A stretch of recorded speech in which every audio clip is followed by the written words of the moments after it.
13e étape du Tour 2010 ce samedi, 196 km entre Rodez et Revel. Une étape vallonnée sans grosse difficulté mais avec tout de même 2 côtes de 3e et 3 côtes de 4e catégorie. Le tout pimenté de 2 sprints intermédiaires. Pas simple donc cette étape qui va demander pas mal d'efforts aux 176 coureurs du peloton.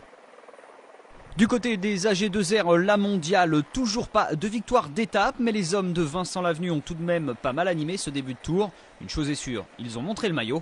La réussite devrait donc venir. Alors, profil pour puncher, c'est ce qu'ont l'air de penser les premiers attaquants du jour. Kilomètre 1,5, 3 hommes fausse compagnie au peloton. Ce sont 3 anciens vainqueurs d'étape. Sylvain Chavanel de la Quick-Step, déjà vainqueur par 2 fois cette année. Pierrick Fedrigo de la B-Box, vainqueur à Gap en 2006 et à Tarbes en 2009. Enfin, Juan Antonio Flecha du Team Sky, vainqueur lui à Toulouse en 2003. Le trio va passer en tête la première côte. Au sommet, le peloton accuse déjà 6 minutes de retard. Rein Taaramäe, le leader estonien, lui, de la Cofidis, jette l'éponge. Il ne reste donc plus que 175 coureurs sur la grande boucle. Les 3 fuyards s'entendent bien et passent devant la côte de Bégon et le premier sprint de la journée. Ça roule très vite aujourd'hui. Une raison à cela, les équipes de sprinteurs ont bon espoir de voir leur leader passer la dernière côte de la journée, la côte de Saint-Ferréol. Alors, les Lamprey et les HTC Columbia roulent bien et ne laissent pas les hommes de tête prendre trop d'avance.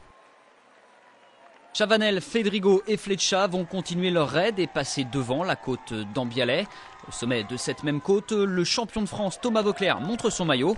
Il vient prendre les derniers points distribués dans le but de protéger le maillot à pois de son coéquipier Anthony Charteau. L'écart entre les échappés et le peloton diminue doucement. Au pied de la 4e ascension, l'avance des 3 hommes oscille autour de 4 minutes. Le trio bascule en tête au sommet de la côte de Puyralenc. Mais derrière, le peloton roule très fort et ça revient. À 60 km de la ligne, l'écart est descendu sous les 3 minutes. Le dernier sprint intermédiaire de la journée passé, ne reste plus que la côte de Saint-Ferréol. Les 3 échappés ont bien roulé aujourd'hui, mais leur sort semble scellé par les HTC, les Lamprey et les Milram. À 20 km de la ligne, la meute n'est plus qu'à 30 secondes. Les longues lignes droites de cette fin d'étape ne jouent pas en faveur des échappés. Le peloton fait la jonction à 10 km de l'arrivée. Maintenant, c'est aux sprinteurs de s'expliquer. Sauf qu'il reste une dernière montée qui attise la convoitise d'Alessandro Ballan qui démarre à 9 km de la ligne. L'Italien est pris en chasse par un groupe de poursuivants dans lequel on trouve notamment Nicolas Roche et Vinokourov. Vinokourov qui reprend Ballan et qui ne relâche pas son effort. Les autres sont repris, seul le Kazakh reste aux avant-postes. Frustré hier, Vinokourov donne tout dans les derniers kilomètres. Le coéquipier d'Alberto Contador termine à la pédale et s'adjuge cette 13e étape, sa première en 2010. Loïc de Mondori prend la 10e place à 13 secondes, tout comme Elmiger, Gadret et Roche.